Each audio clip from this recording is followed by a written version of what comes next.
Tu as tourné les oreilles? Oui. Que celui qui a des oreilles entende. Mais encore faut-il les avoir. Ben, je vous invite à ouvrir vos Bibles à Psaume 132.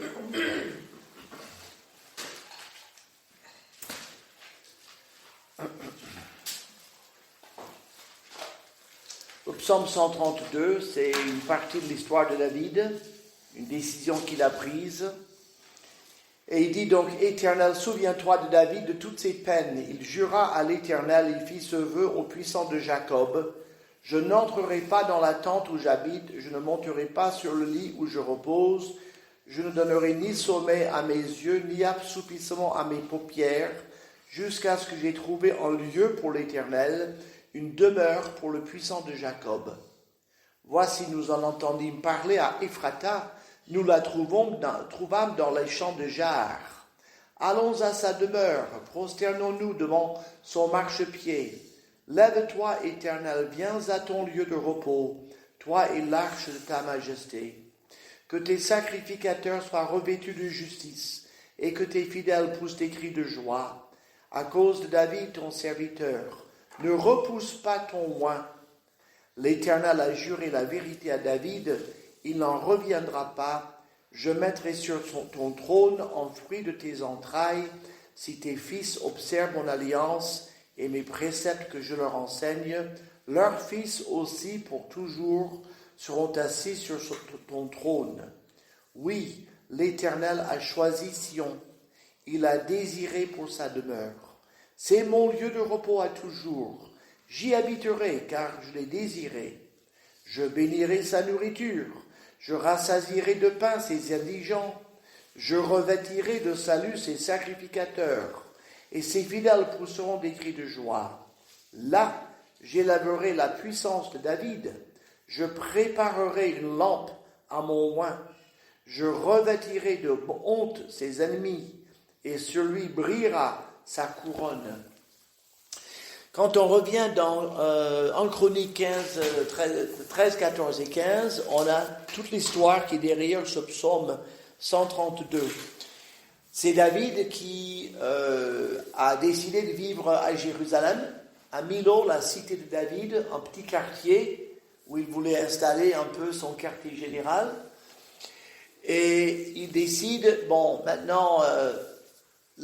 depuis que les Philistins ont renvoyé l'arche de l'Alliance qu'ils avaient emportée quand Élie, le sacrificateur, est décédé, et Ophni et Phiné ont été tués dans la bataille, ils avaient emporté l'arche de l'Alliance, mais ça n'aura pas été très avantageux.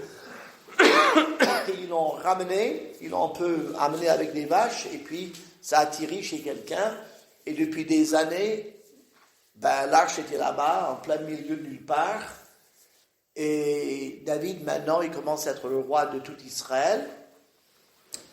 Et il se dit, maintenant, je veux que l'arche de l'Alliance vienne chez moi, à côté de moi, dans la ville de Jérusalem.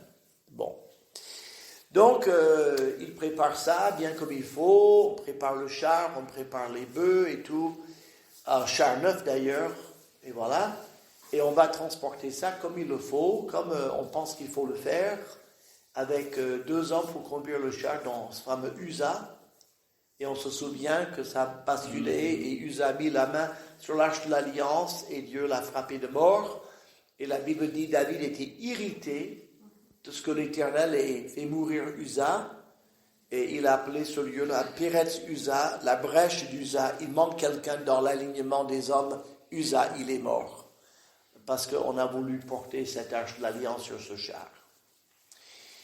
Juste après ça, Hiram, le roi de Tyr, lui dit, écoute, j'ai du matériel de construction, si tu veux, pour te construire une maison.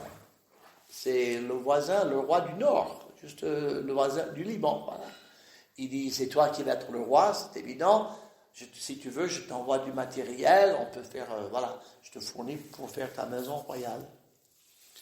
Alors, la Bible dit en Chronique, David dit, c'est l'Éternel qui me choisit pour être roi. Je vois qu'il a affermi mon règne. Si mon collègue du Nord dit, je t'envoie du matériel pour ta maison, c'est que Dieu m'établit ici, dans la ville de Jérusalem. Et puis, immédiatement après ça, les Philistins, bien sûr, ils n'étaient pas endormis non plus, et ils voient que celui qu'il avait tué leur champion Goliath bien des années plus tôt, devient le roi d'Israël. Celui qui est allé chez Akish pour dire, écoute, si tu veux, je travaillerai avec toi, et il a failli aller se battre contre Saül. Bon, les princes des Philistins ont dit non, on ne veut pas. Quel meilleur moyen d'entrer en grâce auprès de son maître Saül, sinon en tuant les Philistins pendant la bataille. Non, on ne veut pas qu'il soit dans l'armée. Vous vous souvenez de cette histoire-là? Donc maintenant, il est quand même le roi. Donc les Philistins disent, ah non, ça va pas, il faut aller le vaincre tout de suite. Et donc 2 fois, ils sont allés vaincre David, et 2 fois, il les a vaincus. Donc, échec d'amener l'Arche de l'Alliance, l'affermissement de son royaume par la gentillesse d'Hiram, le roi de Tyr, 2 batailles successives, victoires sur les Philistins, c'est clair que Dieu l'établit comme le roi. Dieu lui permet de vaincre ses ennemis. Et il revient à son point de départ. Il dit, il faut absolument que l'Arche de l'Alliance arrive chez moi. J'ai la tente d'assignation à côté de chez moi dans le quartier. Il faut absolument que cette arche vienne, symbole de la présence de Dieu. Et c'est dans ce contexte-là qu'il écrit ce psaume 132. Et là, versets 3 et 4, il dit « Je ne veux plus dormir jusqu'à ce que j'ai pris la résolution et que j'ai organisé le transport de cette arche. Il faut absolument que la présence de Dieu soit à côté de moi, en quelque sorte. » Et c'est là où, dans le verset 6, les gens qui habitaient donc dans les champs de Jar, là où était l'arche, chez Obed-Édom, le bruit leur parvient. Ah, David est quand même plus décidé que jamais, malgré la mort d'Uza, il veut absolument arriver à amener cette arche de l'Alliance chez lui. Bon, là, on sait que ça va se faire. Et quand vous lisez le chapitre 15, il organise, il fait venir les Lévites, les sacrificateurs, il dit purifiez-vous, mettez les vêtements qu'il faut, selon la loi. D'ailleurs, la raison pour laquelle Uza est mort quand j'ai essayé de l'amener la première fois, c'est que vous n'étiez pas là. Et là, j'ai appris par la loi, c'est vous qui devez porter l'arche. Alors préparez-vous, sanctifiez-vous, il faut que ça se passe bien cette fois-ci. On va le faire comme Dieu le dit. Hein? Et là, bien sûr, ben oui, alors il y a une autorité du nouveau roi, il veut suivre la parole de Dieu, il reconnaît son erreur, il met les gens en place, et les sacrificateurs sont tout contents d'être remis à l'honneur et d'avoir un roi qui les oblige un peu à faire leur travail. Hein. Et donc tout le monde descend, et lui, il se met dans une robe de Bésus, exactement comme une robe de sacrificateur. Il s'identifie au peuple de Dieu, aux serviteurs de Dieu, mais le même vêtement qu'eux, tout simple. Et là, il monte comme il le faut, jusque dans son quartier, avec les sacrificateurs, les Lévites, les musiciens, et il chante et il danse devant l'Éternel. Et bien sûr, la fille de Saül, sa femme, le voit depuis la fenêtre du palais. Elle dit, celui-là, franchement, il s'expose là devant les jeunes filles, il danse comme un fou là. C'est le roi, il n'y a pas de majesté. C'est quoi que ce mari que j'ai? Il ne prend pas ça au sérieux, il devrait être plus digne. Mais David était tellement dans la joie de savoir que l'arche de l'Alliance venait chez lui, symbole de la présence de Dieu. Et l'Éternel est sensible à ce désir. On le voit parce que Dieu répond à cette initiative du roi David. Et Dieu lui dit, voilà, verset 11, « Si tes enfants font comme toi, s'ils observent ma loi, s'ils la mettent en pratique, s'ils me craignent comme toi tu me crains, ben, ça sera une dynastie et ça sera toujours sur le trône. Tes enfants régneront parce que moi je cherche quelqu'un qui me prenne au sérieux, qui m'honore, qui m'adore et qui veut ma présence auprès d'eux. » Et puis, par rapport à la ville de Jérusalem, que David avait décidé, il faut que ça vienne à Jérusalem. Il dit oui. Moi, j'aime cette ville, je veux y établir mon domicile. J'ai désiré toujours cette ville. J'ai toujours voulu être là.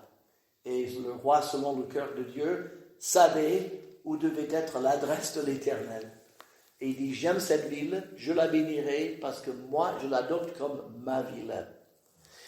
Et je vais bénir ses habitants, je vais la bénir dans la prospérité, je vais bénir ses sacrificateurs, je vais bénir ses fidèles, je vais élever la puissance du roi David, je vais lui donner une lampe, il va être un éclairage spirituel pour tout son peuple. Et ses ennemis, ils auront la honte de s'être dressés contre le serviteur de l'Éternel. Mais ce que je retiens de toute cette histoire, c'est à quel point cherchons-nous et désirons-nous la bénédiction de Dieu sur notre vie. Parfois, on veut la bénédiction de Dieu, mais on ne va pas suivre les consignes du Seigneur, comme a fait David la première fois. Dieu rappelle les règles. Attention, dites pas, ne se moque pas de Dieu. Tu veux ma bénédiction, mais c'est à mes conditions. Et on est un peu parfois comme David.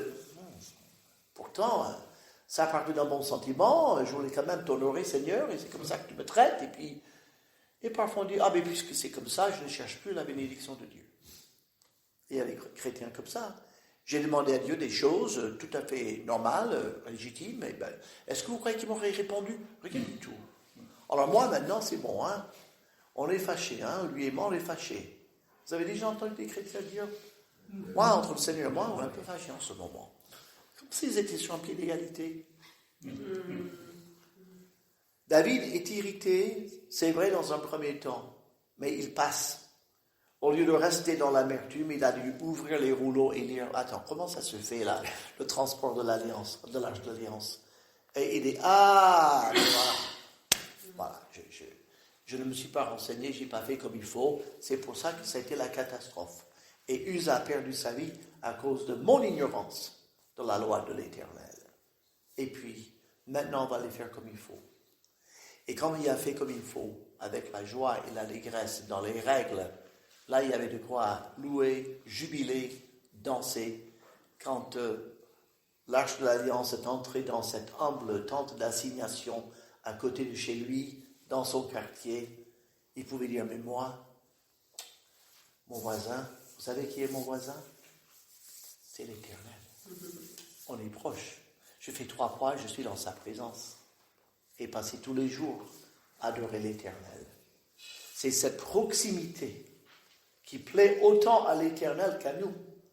L'Éternel était aussi heureux, peut-être plus heureux que David, d'être à sa place et surtout avoir son serviteur qui aimait sa présence, qui ne voulait pas se passer de sa présence. David ne se contentait pas de dire « Oui, le Seigneur, l'arche est là-bas chez quelqu'un, chez le fermier, écoute, ça lui fait du bien, moi, on est au moins dans le même pays, c'est pas mal. » Non, je veux que cette arche soit à côté de chez moi, je veux être près de Dieu. Et ce qu'il a fait là, sur le plan géographique, c'est une affaire de cœur pour nous. Je veux que Dieu soit près de moi, je veux être près de lui, obéissant. Et c'est l'occasion qui nous est donnée cette semaine et on ressent. Moi, je ressens chez chacun ce désir de, pas uniquement chanter, de faire du solfège et de faire des voix, mais de le faire être près de Dieu. Dire, Seigneur, tu es là avec nous et tu prends plaisir à notre louange. Et c'est pour ça, c'est ce qui donne le relief à notre semaine de service. Voilà ce que je voulais partager.